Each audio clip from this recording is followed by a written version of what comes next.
Good afternoon, everyone, and I'm Dr. Manish Singhal, Medical Oncology Department of Apollo, Indraprastha Apollo, New Delhi, and we will be discussing our data on triple-negative breast cancer. And this is a single institution experience of neoadjuvant chemotherapy protocol in triple-negative breast cancers. So we know that newly diagnosed triple-negative breast cancers are eligible for neoadjuvant chemotherapy protocol, especially if they are more than 2 centimeters. And as such, majority of triple negative breast cancers, they present in stage 2 and stage 3. And as an institutional strategy, we followed the below protocol in most of our patients, and that included a neoadjuvant chemotherapy protocol of weekly nab-paclitaxel in the dose of 125 milligram per meter square, and carboplatin in the AUC2, and this was followed by dose-dense anthracyclines and cyclophosphamide. The alternate regime, which is generally the most commonly used regime in the adjuvant setting, is a dose-dense AC followed by a dose-dense taxane or a weekly taxane into 12 doses. Surgery followed by assessment of response was done on the surgical specimen, and the follow-up period was till the end of the study. That is, achieving a pathological complete remission was our major aim. Yeah, so total of 44 patients were enrolled and 38 received the institutional protocol. However, 6 received the alternate protocol, and the median age of these patients were 48 years, and it ranged between 29 and 71 years. All the node positive and higher than T2 lesions would definitely receive neoadjuvant chemotherapy, and this protocol was amended a bit as more data surfaced that anything which is more than 2 centimeters should receive a neoadjuvant chemotherapy protocol. The protocol was designed using the data from the JEPAR-SEPTO, which used nab-paclitaxel in place of paclitaxel, and proved that nab-paclitaxel is a superior salt to be used in patients of triple-negative breast cancer as compared to the conventional paclitaxel. JEPAR-SEPTO and the CLGP 40603 study showed the addition of carboplatin results into almost 10 to 15% increase in the pathological CR rates. And the NeoTango study, which showed that the reversal of the order of chemotherapy, that is using the taxane first, followed by anthracycline cyclophosphamide versus anthracycline cyclophosphamide followed by taxanes, actually the reversal benefits patients and increases the chance of receiving pathological complete remission, and this was a Lancet Oncology publication.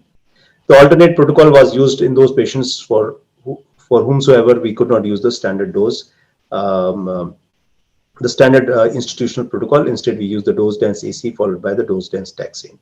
So the outcomes, the pathological CR rate was achieved in 23 of 38 patients who received the institutional protocol, which calculated to almost a 60.5% rate of achieving a pathological CR. 14 patients had a partial response and 1 patient had a stable response. Breast conservation surgery was achieved in about 22, that is 57.8% of these 38 patients.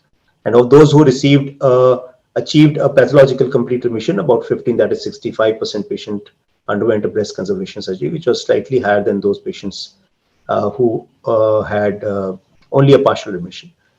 The grade 3-4 toxicities were fatigue, thrombocytopenia, nausea, vomiting, peripheral neuropathy, and febrile neutropenia and anemia. Most of these febrile neutropenia occurred in the dose-dense AC arm.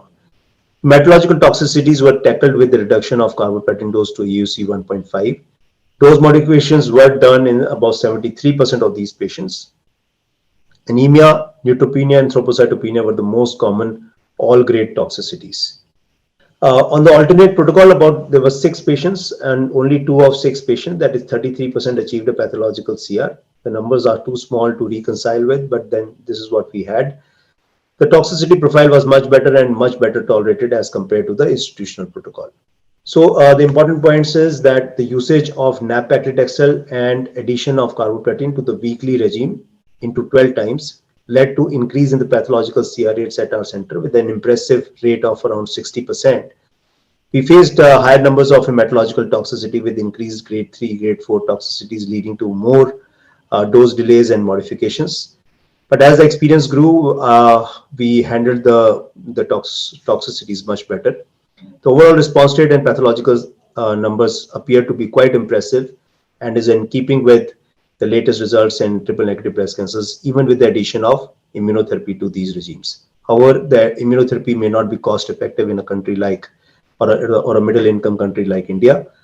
Whether these numbers would lead to better survival is a matter of longer follow-up, and before that, we cannot really comment on that. But the data is being updated with newer recruitments, and we may be able to publish our results with almost 100 patients treated simultaneously with this particular protocol. So to conclude, nab-paclitaxel and carboplatin, followed by anthracycline regime as a neoadjuvant regimen, led to an impressive pathological CR rate of 60.5% in our study. The hematological toxicity was a major issue and led to dose modification in about 74%.